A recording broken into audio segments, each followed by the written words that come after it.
Ndashima Imana ko yemeye yuko uyu munsi nanjye ngera aha ngaha kugira ngo mvugane namwe ijambo ry'Imana, bari hirya n'abari hafi. Shimye Imana rero itumye yuko uyu munsi ari nge yatoranije kuza kuvugana namwe cyaguhesha amahoro cyangwa icyatuma wakira amahoro aturuka muri Kristo Yesu. Ndagira ngo niba urimo kumva radio aka kanya, ni igihe cyiza cyawe cyo kuba wahamagara bagenzi bawe, kubabwira inshuti n'abavandimwe, kuba wabwira abantu bashaka kumva baruhuka, bashaka kuruhurwa n'ijambo ry'Imana, gushyira kuri radio izuba kugira ngo dufatanye kumva ijambo ry'Imana. Ni igikundiro cyinshi kugira ngo umuntu ahabwe umwanya nk'uyu nguyu. Ndashima abamaze igihe badutega amatwi muri iki kiganiro, ndashima uko twagiye tubana nabo, abahamagaye, abohereje message, abatanze ibyifuzo byo gusengerwa, abo bose ndabashimira kandi Imana yo mu ijuru ijye ibaha umugisha. Uyu munsi rero hari igihe waba ari ubwa mbere wowe wumvisha iki kiganiro, nawe ndakubwira ngo iki kiganiro ni ikiganiro gitangwa n'itorero ry'abaruteri misiyoni muri Afurika. Ni ikiganiro kivuga ku cyaguhesha amahoro, ni ikiganiro turabizi ko abantu benshi babuze amahoro, turabizi ko benshi tubujijwe amahoro n'ibintu bitandukanye, ariko amahoro nta handi ava, amahoro nta handi aturuka usibye muri Kristo Yesu wemeye gusiga ubwiza yari afite mu ijuru akaza muri iyi si kugira ngo yemera dupfire, wa wundi wasize byose ariko akemera akaza gupfa urupfu, ndetse ijambo ry'Imana rikamwe ngo ndetse ngo urupfu rubi rwo ku musaraba kugira ngo nge nawe duhabwe agakiza. Ndakwinginze rero kugira ngo uyu mwanya ntugupfire ubusa, ahubwo wemerera Imana ivugane nawe, wemerera Imana ivugane nawe binyuze mu ijambo ryayo, uyemerere kuko ni Imana itanga amahoro mu gihe amahoro abuze, ni Imana igira neza, ni Imana iboneza, ni Imana idukura muri rwa rwobo ikatuzahura ikatwicaza ahakomeye, ni Imana itajya ibura uko igenza, ni Imana ihumuriza, ni Imana ibana natwe muri ya mibabaro yacu ikaduha amahoro yo mu mutima, ya yindi ab'isi batatanga. Ayo niyo mahoro dukeneye. Tugiye gusoma ijambo ry'Imana riboneka mu butumwa bwiza bwa Yohana ibice 14 umurongo wa 27. Ubutumwa bwiza bwa Yohana ibice 14 umurongo wa 27. Niba ufite Bibiliya uyiyegereze, niba utayifite ufata agakaramu wandike, kuko ni byiza ko igihe ubonye akanya, igihe ubitekereje wakongera ugasubira inyuma ukareba icyo Imana yavuganye nawe muri iri jambo. Ubutumwa bwiza bwa Yohana ibice 14 umurongo wa 27. Mbasigiye amahoro yanjye ndayabahaye, icyakora simba nk'uko ab'isi batanga. Imitima yanyu ntihagarare kandi ntitinye. Mbasigiye amahoro yanjye ndayabahaye, icyakora simba nk'uko ab'isi batanga. Imitima yanyu ntihagarare kandi ntitinye. Mana nziza, mu izina rya Yesu turakunezerewe, dushimye ko wowe utanga kandi iyo utanze nta mubabaro wongeraho. Tugushimiye databuja ko ujya uduhumuriza kandi ukaduha amahoro. Tugushimiye ko mwami wanjye naho imitini itatoha inzabibu ntizera imbuto zazo, nta kabuza tuzakomeza kwigumira ku Mana yacu. Tugushimiye data mwiza ko ujya uhumuriza imitima yacu, ndetse n'abarushye n'abaremerewe bajya bagusanga ukabaruhura.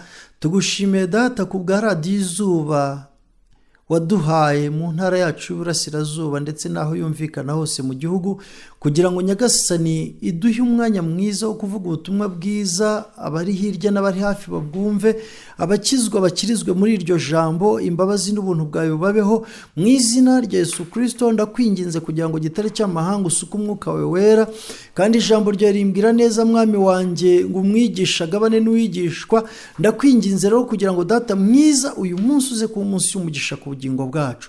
Reka uyu munsi twese mwami tugabane, reka uyu munsi abana bawe bumve icyo uvugana nabo binyuze mu ijambo ryawe, reka uyu munsi gukira kwawe kugaragare, reka uyu munsi imbabazi zawe zigaragare, reka uyu munsi kugendana na Kristo bigaragare. Reka mwami uyu warurushye, uyu mvugana n'aka kanya waruremerewe n'imitwaro y'iyi si mwami umuhumurize, kuko uri Imana igira neza. Ndakwinginze ngo ntabari twe, mwami wanjye akanwa kanjye uze kugakoresha nk'icyuma kirangurura kugira ngo ubwoko bwawe bwumve. Mwami njye navuga ibyanjye ariko umwuka wera ajya dushoboza kugira ngo tuvuge tubwirijwe n'umwuka wera. Maze databuje ngo ijambo ry'Imana rya rindi rimeze nk'inkota icyayihunye ihinguranya ubugingo n'umusokoro ryongere rigere ku mitima y'abaguteza amatwi mwami wanjye kugira ngo bose banyurwe n'ijambo ryawe. Ugize neza kumva gusenga kwacu ni mu izina rya Yesu. Amen. Dusomye amagambo cyangwa se dusomye ijambo ry'Imana riboneka muri Yohana ibice 12 umurongo wa 7. Ariko ndagira ngo tuze kuryanana n'indirimbo y'171 mu gushimisha Imana. Indirimbo ivuga ngo amahoro Yesu aha abantu be. Amahoro Yesu aha abantu be. Umuririmbyi wawe n'umwuka aravuga ngo abo bantu ngo ntagira akagero ntarondoreka ajya ahumuriza abayafite ngo ndetse wowe ubwawe nutayata ntabwo wayakurwaho. Ngo ndetse abo ngabo ngo Yesu abarindisha ukuboko kwe kugira ngo nta mubisha wabasha kubageraho, nta maganya yabasha guhagarika kuko imitima yabo irindwa n'umucunguzi. Iyo ndirimbo ndimo kuyitekerezaho numvishe nongeye kugaruka mu buntu ntekereza atari ubwa mbere nyivuze kuri iyi radio. Ariko amahoro Yesu aha abantu be ngo atandukanye na ya yindi twebwe twibwira, atandukanye na ya yandi tubarira mu tugero runaka, atandukanye na ya yindi duha agaciro kuko ngo iyo ntagira akagero ntarondoreka kuko ngo niyo ngo kuko ajya ahumuriza nutayafite. Umuntu udafite amahoro, umuntu wabuze amahoro, ariko yamara kubura amahoro Uwiteka akaza akaguha amahoro yo mu mutima mashya, akakuremera ibyiringiro bishya, akagushoboza bushya. Ya mahoro akinjira mu mutima wawe, yamara kugera mu mutima wawe agahindura za ntambara wari ufite, agahindura bya bindi byari bigutwaye kuko ngo nutayata ntabwo wayakurwa. Nutanga amahoro ahabwa na Kristo ntabwo uzigera uyakurwaho kuko uwo ngo arindishwa amaboko ye, arindishwa amaboko ya Yesu Kristo. Ababisha bose ntabwo bamugeraho, nta maganya yamugeraho kuko umutima w'uburinzwe n'umucunguzi. Ni ukuvuga uterura umutima wawe ukawuha Kristo, Kristo akawuha amahoro, yamara kuha amahoro akawubera umurinzi, akawuha protection, akawushyira mu bwihisho ku buryo wa mutima wawe n'ababisha batazawubasha kuko umucunguzi ni we wenyine urinze wa mutima wawe. Ngo ndetse ibyishimo n'ibyago byacu byose biva muri rwa rukundo. Bya byishimo twakwishima umunsi ku munsi, dushimishwa n'ibyo bamwe badukoreye, dushimishwa n'ibyo twagezeho. Ntabwo tuzigera twirata ubutunzi bwacu, ntabwo tuzirata icyo twagezeho, ahubwo icyo tuzirata kimwe gusa, tuzirata Kristo kuko Kristo yamaze kugera muri twe. Byarangiza byaba ari ibyishimo, byaba ari akababaro, byose tukavuga ngo nta handi biva mu mucunguzi wacu. Kuko iyo Mana igukunda ngo wikwirirwa unashidikanya, niwiringira nujya uyiringira ntigihemukira uyizeye atyo. Icyo dusabwa ni kimwe gusa, ni ukwizera Imana isumba byose kuko iyo ntihemuka. Abantu baraduhemukira ariko Imana ntihemuka. Ahangaha Yesu Kristo arimo kwandika, arimo kuvuga kuri aya magambo, cyangwa se Yohana wanditse aya magambo dusomye haruguru. Hari amababiri amwe cyane y'indimi nk'icyongereza cyangwa igifaransa njyabona amagambo ya Yesu yandikisha umutuku. Ahangaha ni ijambo ryivugiwe na Yesu gusa, ni ijambo ritavuzwe n'undi, ni quoting yakotinzwe na Yohana, n'uyu mwanditsi yandika amagambo yavuzwe na Yesu. Niyo mpamvu amagambo buriya avuzwe n'undi muntu mu myandikire myiza y'Ikinyarwanda bayishyira mu tubago, bayashyira hagati y'utwuguruzo n'utwugarizo, bakerekana yuko uwo muntu wavuze ntabwo ari jye, ahubwo nsubiyemo amagambo yavuzwe n'undi muntu. Rero iyo ugeze kuri iri jambo n'ubundi usanga riri mu twuguruzo n'utwugarizo rivuga ngo mbasigiye amahoro. Yesu arimo kubwira abigishwa, ntekereza ko yarabizi ko abigishwa be nabo nta mahoro bafite, kuko abigishwa bo ubwabo nabo babaga bari mu bibazo bitandukanye, babaga mu ntambaro zitandukanye, babaga mu bibagoye bitandukanye. Bamwe bavuga ngo turashaka kuzicara iburyo n'ibumoso bwa Yesu, abandi bavuga ngo ninde uzaba umutware. Mu by'ukuri nabo ubwabo bari bafitemo amakimbirane hagati muri bo, ariko Yesu ngo arangije avuga ati oya, ibyo byose ni mu biba bivemo kuko uyu munsi mbasigiye amahoro. Uyu munsi muri mwe hagakwiye kuba hagaragara amahoro, mbahaye amahoro.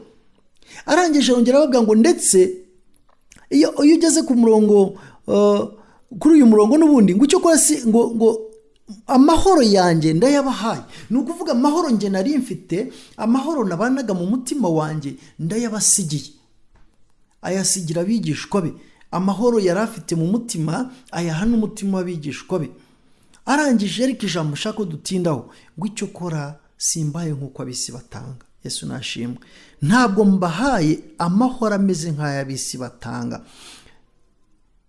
Ab'isi baduha amahoro igihe gito, ab'isi baguha amahoro kuko barakuzamura ejo bakakumanura.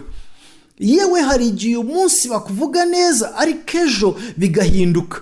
Uyu munsi hari igihe abantu kuvuga neza kuko umeze neza ariko ejo iyo utabashije kuguma muri bwa bushobozi wari ufite bahindura amagambo. Amahoro ab'isi batanga ni amahoro abarika, ni amahoro baduha mu gihe kibarika, ni amahoro ageze. Umuntu uyu munsi aragukunda ejo akakwanga, uyu munsi ugira amafaranga ejo akagenda, uyu munsi ubonera amafaranga mu mahoro ejo amafaranga akaburira mu mahoro. Bamwe bazi ko kubona amafaranga ariko kubona amahoro, oya, ntabwo kubona amafaranga ariko kubona amahoro. Hari igihe benshi bayafite, n'uyu munsi ubu mvuga harunteza amatwi uyafite, ufite amafaranga. Bamwe bita ko yahiriwe, abandi bavuga ko afite ubushobozi, ariko uyu munsi iyo urebye amarira arimo kurira, iyo urebye amarira arizwa na banke, iyo urebye amarira azirizwa n'urushako, iyo ubonye amarira arizwa n'abana, iyo ubonye amarira arimo kurizwa n'ubu buzima, ibyo ngibyo bikwereka ko amafaranga ntatanga umutekano. Umuhanga umwe niwe wavuze ngo yagura igitanda ariko ntiyagura ibitotsi, yagura ibyo kurya byiza ariko ntiyagura apeti, yagura bimwe ariko bimwe tubonera mu mahoro atangwa na Kristo. Ibyo ntabwo amahoro, ntabwo amafaranga yabigura. Ndibuka umunsi umwe ndashaka kuvuga ukuntu amahoro umuntu yagukunda ndetse ukumva uranezerewe, ndetse ukumva ufite amahoro mu mutima, ndetse ukamuhamagara kenshi ku munsi, ndetse akakuzamura ukagera hejuru, ndetse ukumva uranezerewe mu mutima, ndetse ukumva ufite ugukunze, ariko ejo yaguta, ejo yakureka, ejo mwabivamo ukumva ubuzima buranze. Nigeze kugira rimwe inshuti y'umukobwa, numvaga rwose n'umutima wanjye nizeye yuko ari ubu, ndetse dupanga ubuzima, dushyiraho uburyo bwo kubana n'ibindi byose. Nyuma nigeze kumubwira, numva twashyiraho n'itariki, numva ndayitekereje, ndanayimubwira, mpindura umusaza arambwira ati oya, ibyo bintu ntabwo ari byo, haracyari igihe, reka tubisunike, reka dushyire igihe imbere, kubera ko ndacyafite byinshi ndacyafite kwiga. Numva nibyo ndabyakira, ariko igihe cyarageze, we none haba ari we wumva ko igihe kigeze kugira ngo none abishyiremo imbaraga, ariko abishyiramo imbaraga nanjye naramaze kujya mu bindi ku buryo bitari gupfa kunyorohera yuko nanjye mbikora.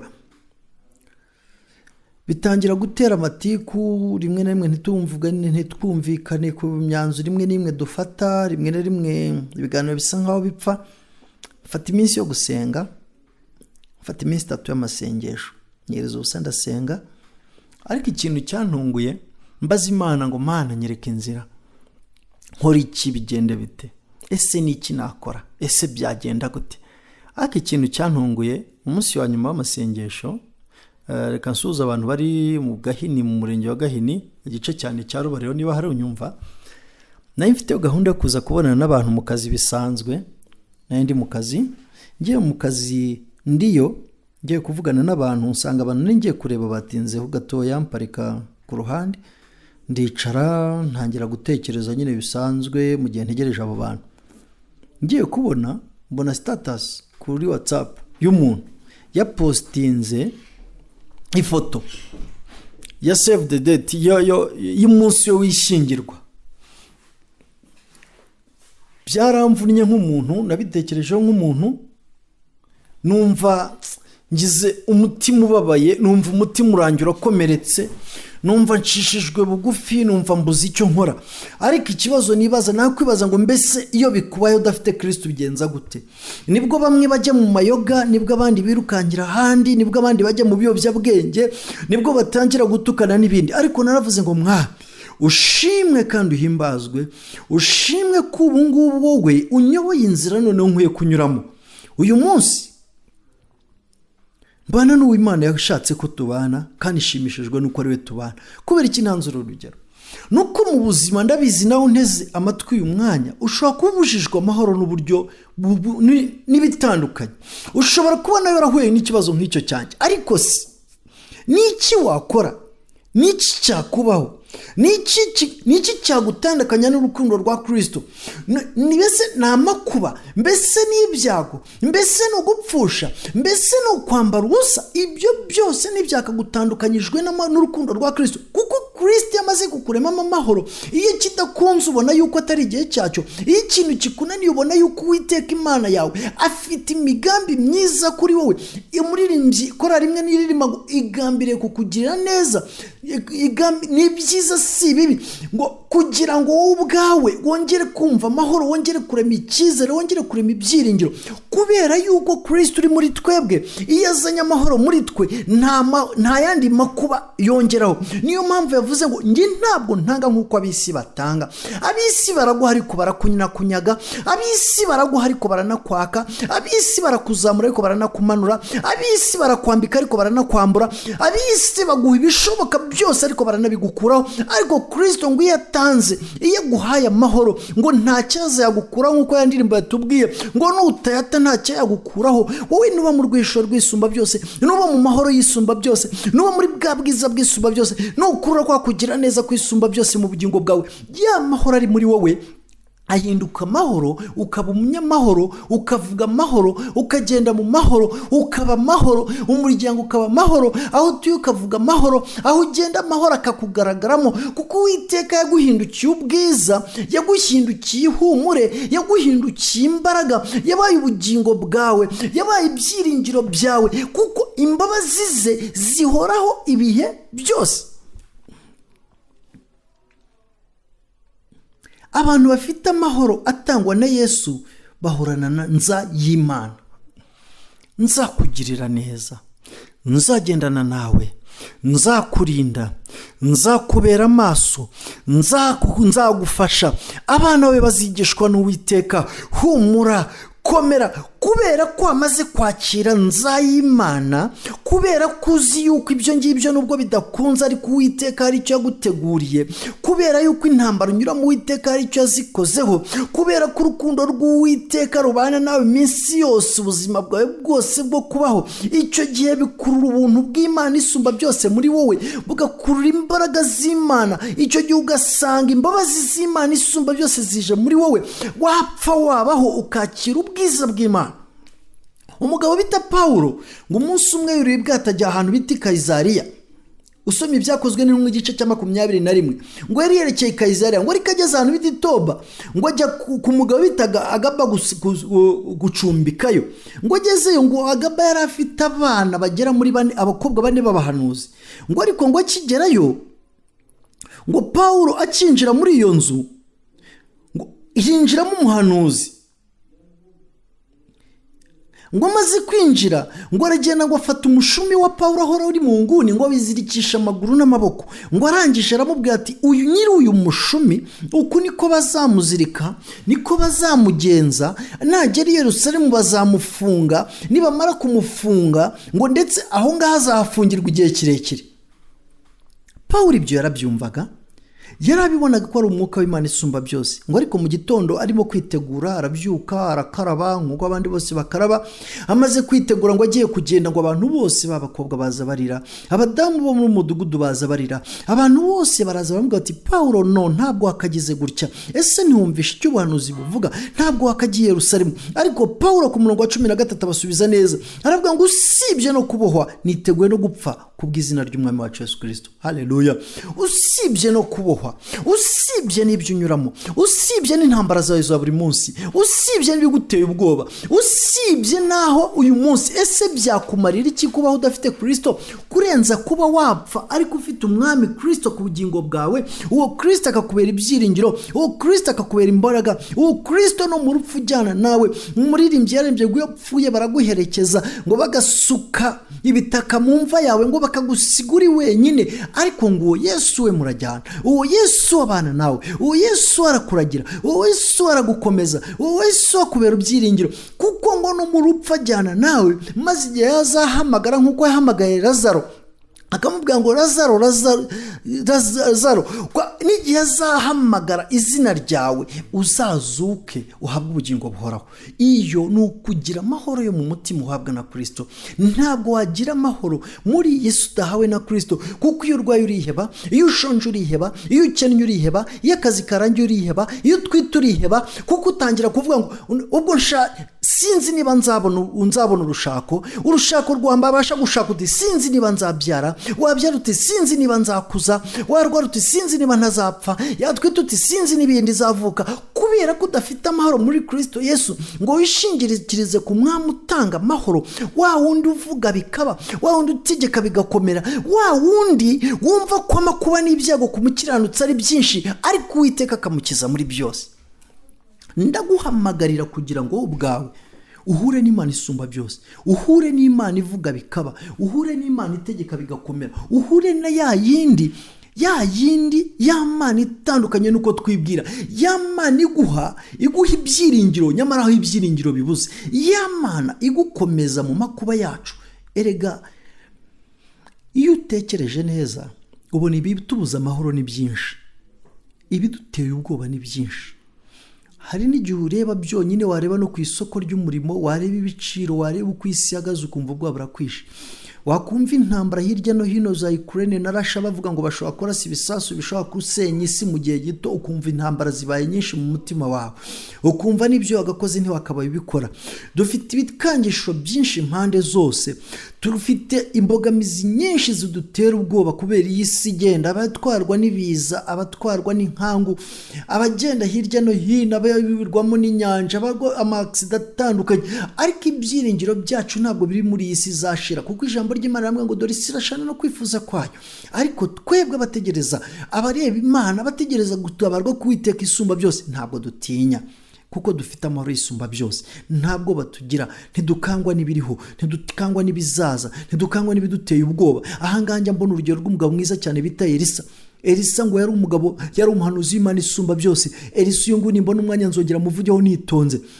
Elisa yatangiye ubuhanuzi akurikiye Eliya, yari umugabo w'umuhinzi w'icyitegererezo, kuko ngo nta nubwo yahingishaga isuka gusa, yahingishaga ibimasa. Ariko ngo umunsi yabonaga Eliya aremera, amenagura, acagagura ibiti byakururaga amasuka, afata ikimasa kimwe agitambamo igitambo, arangije akurikira Eliya. Ariko ndagira ngo dusome gatoya mu gitabo cya mbere cy'Abami ibice 5:9 kugera ku 13.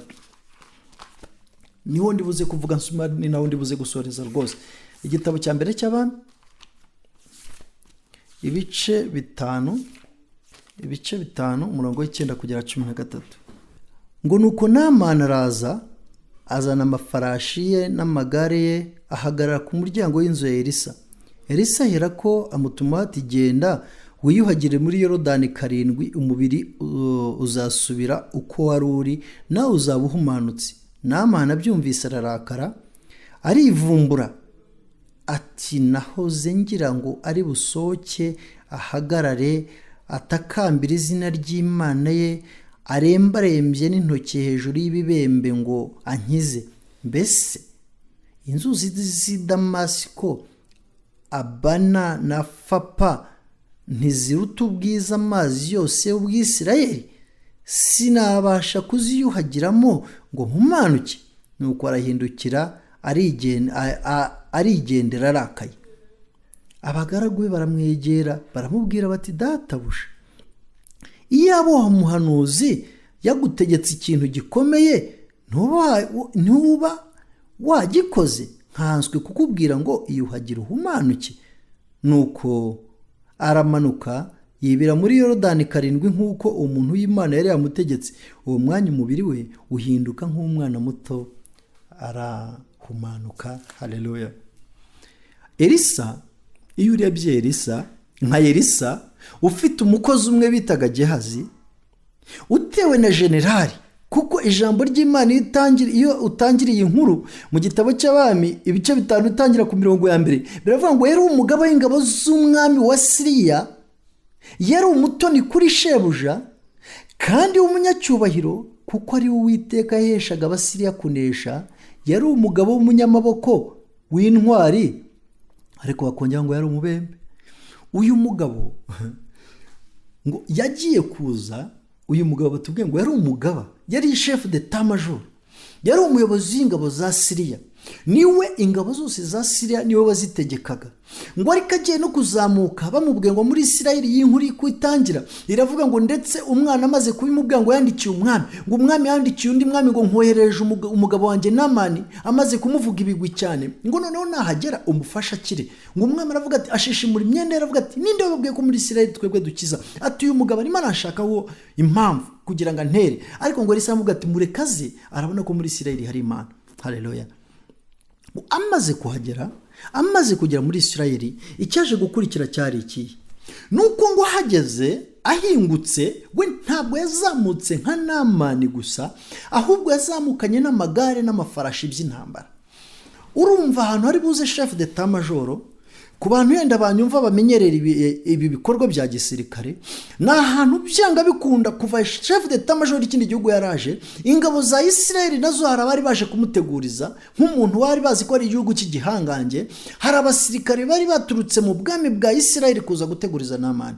Namani nawe agiye kuza yagomba kohereza ingabo zimuzi imbere, advance party yo kumuzi imbere, ikaza guteguraho umugabo ari buze kunyura. Uratekereza defense yari iri ku rugo rwa Elisa, uratekereza ubutware n'ibikoresho byose byari biri aho ngaho, abasirikare bakomeye ku rwego rwiza bari bari aho ngaho, kuko yari ari mu gihugu cy'abandi, kugira ngo barinde umutekano wa shebuja, kugira ngo bamugaragire, kugira ngo abe ari safe, kugira ngo abe arinzwe neza muri iyo nzu ya Elisa, kugira ngo abe afite ijambo aho ngaho, kugira ngo babe bizeye ko umutekano we nta cyawuhungabanya, kugira ngo babe bizeye ko nta mwanzi wahavogera. Ako gasozi kose kari kagoswe, ako gasozi kose kari kameze neza, ku buryo ko umuntu woherejwe n'umwami abazi ko arinzwe neza. Ariko ikintu cyantunguye ngo cyagera, ntekereza ukuntu Gehazi biramaze kubamaze kumutumaho, niba yari yibereye mu cyumbi we, niba yari ahantu runaka yiyicariye, niba yari atuje mu buryo mungana bute, ntabwo mbizi. Ariko Gehazi ngo azayirukanka aramubwira ati Elisa, dore noneho wa muntu yageze hano, wa muntu yaje ngo umukize, wa wundi watumwe n'umwami wa Siriya ari hano, wa n'ingabo ze nyinshi n'amagare, ati hano biteye ubwo. Ariko ngo Elisa aramubwira ngo genda umubwire. Haleluya. Uri mu bwishingizi bw'Uwiteka, ufite amahoro y'Uwiteka, ntabwo akangwa nayo magare nayo mafarashi. Genda umubwire ngo jya muri Yorodani wibiremo 7. Ntabwo byasabye Elisa kuhaguruka aho yarari ngo aze kureba Namani, ntabwo byasabye kwaza ngo azane protokole nyinshi ko yarazi ko Namani hari, nta nubwo byabaye ngombwa ko mureba mu maso. Icyo yakoze yaramubwiye ngo genda ujye kuri Yorodani wibire 7. Uyu munsi ntabwo ndi buze kuvuga urwego na rumwe, ariko ntekereza urwego rusa nk'uru nguru rwamaze kwinjira iwawe. Rutekereze ruje aho usengera cyangwa iwawe mu rugo, wahera ku muryango uza kumuha karibu unapfukamye, kubera yuko waba wumva ko uri bumusuzuguye. Ariko Elisa wari wamaze kubona imigabane 2 hakurya ya Yorodani. Navuze ngo iki gikibwiriza nzashaka umwanya nongere nkivugeho. Uyu mugabo wari waremeye agakurikira Eliya kugera aho yambuka atazi uko ari bugaruke, ariko akamuga ngo ndashaka imigabane 2 y'ubwami bwawe. Yari abizi yuko imigabane 2 itangwa n'isumba byose iruta kure cyane ayo mapeti, iruta kure cyane ayo majenerali, iruta kure cyane ayo mafaranga utunze, iruta cyane ayo mamodoka ugendamo, iruta kure cyane ayo maduka ucururizamo, iruta kure cyane abo bantu ufite bakomeye, iruta kure cyane icyo cyubahiro ufite, iruta kure cyane ibyo ngibyo byose umuzanye kumukangisha, kuko amahoro afite mu mutima warahagije. Amahoro arabizi yuko ibyo ngibyo byose Namani byarashoboka ko agenda agapfa akazungurwa n'undi, byarashoboka ko Namani yuguye agenda bakamukusubiza inyuma bakamukuraho impeta za gisirikare agahinduka umuturage nk'abandi bose, ariko we yarazi igikomeye, yarazi imbaraga zisumba byose kuri we, yarazi ubutwari buboneka muri Kristo Yesu, yarabizi yuko we afite imbaraga zitangwa n'isumba byose. Izo ngizo zimutandukanya, haleluya, zimutandukanya n'icyubahiro cya Namani. Aramubwira ngo genda wibiremo karindwi. Namani hava ngo arakaye afite umujinya mwinshi, asohoka yumva afite agahinda, avuga ati cyankwe muri Siriya cyari iki, kuza kureba umugabo w'umunyagasuzuguro nk'uyu nguyu, kuza kureba umugabo utanyitayeho, kuza kureba umugabo unciye amazi bene aka kageni, ngo atahana umujinya mwinshi. Niko ijambo ry'Imana ryambwiye ngo asohoka afite umujinya mwinshi nk'umugaba w'ingabo. Ntekereza ko yarasohotse buri avuga ko agiye kuzana ingabo noneho akarimbura, kavuga ati nk'uyu ntabwo nagasuzugwe n'umugabo nk'uyu, ntiyaranamuzi, ntabwo yari yakamubonye, ntabwo yari yigeze areba mu maso ye, ariko uyu mugabo, haleluya, yari afite amahoro mu mutima, ntabwo yakangwaga n'ibimuteye ubwoba. Uyu munsi abakristo dufite barakangwa n'icyo babonye cyose. Uyu munsi pusi iravugira hanze ukararutokesha umunsi ukira. Uyu munsi urikanga Marie Jose mu nzu induru ikavuga, kubera ko nta mahoro ufite mu mutima atangwa na Kristo, kubera ko Imana itari mu bugingo bwawe, kubera ko uyibona nk'aho ari Imana, utabibona nk'Imana itinyitse, urakangwa n'akantu k'amabwabwa. Nyamara uyu ntabwo yakanzwe na generali n'ingabo zikomeye n'abafite imbunda zikomeye n'ibikoresho bihambaye by'icyo gihe, kuko Siriya cyari igihugu gikomeye, cyari igihugu cy'ikirwanyi, ariko ibyo byose ntabwo byakanze Elisa. Ngo arangije umuhungu umwe wari uyobowe n'umwuka wera, umwe mu bakozi baramubwira ariko data, wivuga amapisine y'Isiriya, wivuga ibyo byose bitandukanye, wirata inzuzi zaho ngaho, iyo akubwira ngo ujye gukora ibindi ntabwo wakabikora. Ahantu masoma nahatinze cyane kuko hanyigishije ikintu bita kujya gukora ibindi icyo yashaka kumubwira. Ati umurongo wa 13 aravuga ngo data, iyo abo muhanuzi yagutegetse ikintu gikomeye ntuba wagikoze nkanswe kukubwira ngo yuhagire uhumanuke. Benshi mutumwa amasake y'ibara rimwe, mukayahiga mukajya mu masoko bakanabahenda kuko uje uvuga isake y'ibara rimwe. Abandi mwasabwe gusiga ibitambo, abandi mwasabwe gutwara imishwaro, abandi mubitsa amazi mu nzu. Ibyo byose iyo yamwibukije iminsi yabayeho muri Siriya n'amafaranga yakoresheje n'ibihembo yahaye abapfumu n'abakonikoni, yamwibutse ibyo byose. Ariko aramubwira ati ibyo ntabwo byari iyo gusaba igikomeye nk'icyo ntabwo ari kujyaho. Aramubwira ati tugende twebwe abagaragu bawe, dore ingabo zose tukuri inyuma, wigira ubwoba, genda muri Yorodani turakubarira, genda wibire mu mazi turakubarira. Aragenda, Namani aca bugufi yemera kujya kubarirwa, yajya muri Yorodani. Barabara inshuro ya mbere aramanuka arazamuka mu byondo by'isayo mu mazi asa nabi atameze nka pisine yamenyereye kogamo. Inshuro ya mbere arazamuka batiyo ni rimwe, asubiramo batiyo n'umushuro ya kabiri hasigaye 5, asubiramo inshuro ya gatatu bati humura hasigaye inshuro zitageze kuri 4, asubiramo bwa 4 bati hasigaye 3, ajyamo bwa 5 hasigaye 2, ajyamo bwa 6 bati hasigaye 1. Ngo azamutse bwa 7, haleluya, ngo azamuka umubiri uhindutse nk'umwana muto. Ariko byaturutse kuki? Kuri wa mugaragu udatinya, kuri wa mugaragu wakira amahoro atangwa n'isumba byose, kuri wa mugaragu udatinya ibihinda n'ibihita, kuri wa mugaragu w'isumba byose uzi icyo Imana ivuze ku bugingo bwe, haleluya. Elisa ngo arangije nibwo noneho Namani yaje ngo azana amazaha, azana imyenda, ngo arangije yamubwira ati twara, jyana ibyo byose bijyane, ntabyo nkeneye. Aramubwira ati nkurahiye Uwiteka arakuhonkorera ko nta kintu cyose ndi bwakire. Ahangaha ntabwo ndi buze kuvuga niba hari abantu bakorera Imana, niba hari abantu zibanyumva, reka ne kwiteranya nabo, ariko sintegereza ko iri jambo ari benshi mwabasha kurivuga ko nta kintu muri bwakire. ariko icyo nshaka kuvuga ni iki? Sinshaka kuvuga ku byo bakiriye n'ibyo batakiriye. Icyo nshaka kuvuga, ndashaka kuvuga kubana n'Imana, kuba mu mahoro yisumba byose. Uyu mugabo kubera ko yarazi icyo Imana imuteganyirije, kubera ko yarazi uko yagendanye n'Imana, kubera ko yarazi uko Imana isumba byose, kuko yarazi Imana ko iteye ubwoba. Ijambo ry'Imana riramubwira ngo yimura imisozi itabimenye, kandi ngo ikayimurana uburakari. Iri jambo ry'Imana riramubwira ngo ijwi ry'Imana gusa ngo riramburuza impara. Ibyo yarabizi neza. Yarazi ijambo ry'Imana riri muri we, yarazi amahoro ryaremye muri we, yarazi kudakuka umutima ryaremye muri we, yarazi inzayo Uwiteka afite, yarabizi ko Uwiteka agendana nawe, yarazi ibyo Eliya yakoze kuri Ahabu, yarazi ko Eliya yahamanuraga umuriro ukamugatwika abantu, yarazi ko Eliya yahagarura akamubwira ngo aho imbwa zarigatiye amaraso ya Naboti niho zizarigatira amaraso yabibwira umwami mbona nkubone. Yarazi icyo kubana n'Imana bivuga. Noneho yarabizi neza yuko ubwo butwara afite atari ubwa Eliya gusa, ahubwo afite inshuro ebyiri z'ubwa Eliya. Ntabwo ari guterwa ubwoba n'ibitambuka, ntabwo ari guterwa ubwoba n'ibimukanga, kuko yarazi icyo Imana yavuganye nawe, kandi yarazi ubwiza bw'Imana buri muri we. Reka nsoze mvuga ngo Uwiteka atanga amahoro atari nk'ay'ab'isi batanga. Uyu munsi kubera yuko ufite amahoro y'Uwiteka, niyo ushonje ntabwo uziba kugira ngo ubone ibyo kurya. Uyu munsi nubona akazi ntabwo uzarya ruswa, ntuzaba muri magendu, ntuzaba muri maguye, ntabwo uzaba nk'aba bandi bandika zero bakabika rimwe, kuko ubizi yuko Uwiteka Imana yawe iyo ngiyo yambika uburabyo kandi ikagaburira inyoni. Uyu munsi ibyo unyuramo wa mukobwa we ntibizatuma ujya kwa shuga dadi na shuga mabi, wa muhungu we, kugira ngo ubone ibyo urya, kuko yakuremye ikuzi, yakumenye ukiri urusoro mu nda ya mama wawe, kandi yaguteguriye kuba umuhanuzi uhanurira amahanga, cyangwa ifite icyo yaguteguriye gukora. Ibyo rero shikama nk'uko yabwiye Eliya ngo nukuri ibishimwa mu biganza nzahinduka nk'akanwa kawe.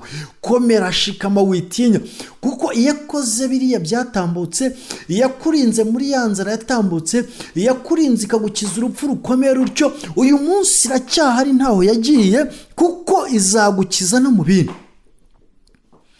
Uyu munsi niwakira amahoro Yesu atanga, ukemera Kristo akajya mu bugingo bwawe, agahindura bya bintu byaguteraga ubwoba. Ibigutera ubwoba ni ibiremwa, ariko ikurwanira n'Umuremyi. Ibiguhagaze hejuru bimeze nk'imisozi, ariko ijambo ry'Imana ryarambwiye ngo erega nubwo yabirumbaraye ngo iyo nyihindura ibibaye ukagenda unezerewe. Ndetse yaramubwiye ngo niyo abo ngabo bameze batyo bageze mu gikombe cyitwa Baka, ngo yahindura ahantu h'amasoko, ngo imfura y'imigisha ikacyambika imbaraga. Aho ngaho yaravuze ngo nzavunagura ibindigizo by'ibyuma, Uwiteka azashwanyaguza ibiri imbere yawe kugira ngo gucire inzira. Kuko wayikunze akaramata, ukemera kubana n'Imana isumba byose, ukayikomezaho. Umuririmbyi wawe n'umwuka aravuga ngo njya nikomezaho, nta wundi ni Kristo, ngo reka mubashimire Uwiteka arampagije. Uyu munsi reka Uwiteka haze ubugingo bwawe mu izina rya Yesu. Uyu munsi reka Uwiteka kuremera amahoro wari warabuze mu izina rya Yesu. Uyu munsi reka Uwiteka guha ibitotsi usinzire wiziguye mu izina rya Yesu. Uyu munsi reka guhoza amarira, aguhanagura amarira wariraga mu izina rya Yesu. Uyu munsi reka guhumurize, kuko uri iyo Mana yakumenye kera ukiri urusoro mu nda ya mama wawe, igufitiye imigambi myiza, igambiriye kukugirira neza, sinabi.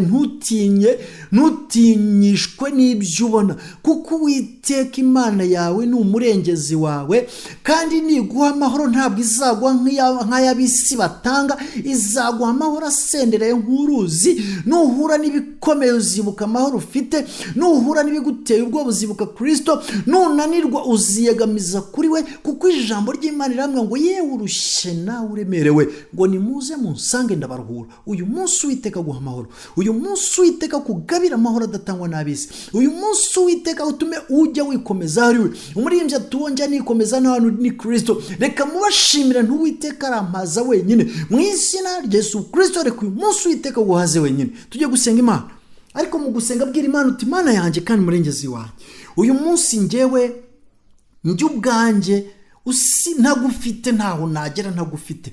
Uyu munsi mpangayikishijwe na byinshi, uyu munsi urushako rurananiye, uyu munsi abana bambera ikigeragezo, uyu munsi ibiyobyabwenge birambase, uyu munsi wankundaga yarandetse, uyu munsi ntacyo mfite cyo guhungiraho usibye guhungira kuri wowe. None Kristo mpa amahoro yo mu mutima, Kristo ngabira amahoro. Uwiteka mpa amahoro nturize mu mutima wanjye, mutima wanjye turize Uwiteka. Mu bya mwabindimo byose mwe nimuhimbaza izina rye. Ubwira Imana ngo mutima wanjye, bwira umutima wawe turize Uwiteka, bwira umutima wawe wegera Imana, bwira umutima wawe usange Uwiteka, bwira uyu munsi Kristo amanuke akomange ku rugi rwawe. Ijambo ry'Imana riramubwira ngo ndi ku rugi ndakomanga, ntabwo ari urugi rw'inzu yawe, arakomanga umutima wawe kandi n'umwemera arazi wawe musangire.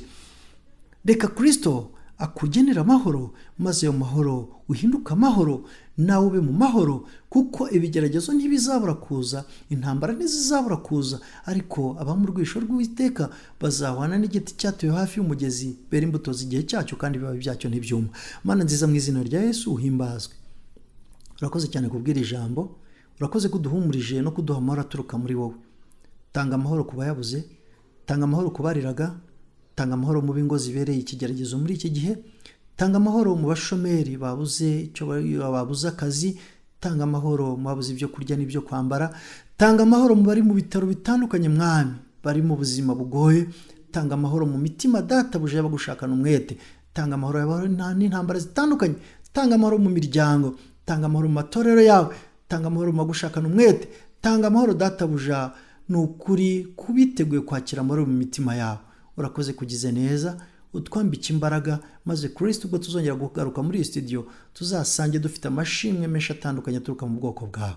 Urakoze kugize neza, imbabazi n'ubuntu bwawe bikomeze kuba kuri twe n'iteka ryose mu izina rya Yesu, amen. Murakoze cyane. Icyaguhesha amahoro, ariko amahoro aturuka muri Kristo Yesu, cyangwa se amahoro wakira uturutse, amahoro wakira, amahoro atangwa na Kristo. Imana yo mu ijuru ibahe umugisha. Nari Pastor Gatsinzi Alexis, umukozi w'Imana uturutse mu itorero Lutheran Mission Africa. Nimero yanjye ya telefone ni 0788 76 11 19, 0788 76 11 19. Ngo bashaka kudusengana, bashaka kongezaho icyifuzo ndetse n'amashimwe yanyu. Twakira ibyifuzo byinshi ariko ntabwo tujya tumenya niba bisubizwa. N'amashimwe yanyu turayakeneye, n'abatanga amashimwe y'Imana yabakoreye. Karibu, Imana yo mu ijuru ibahe umugisha. Shalom shalom, shalom shalom, shalom.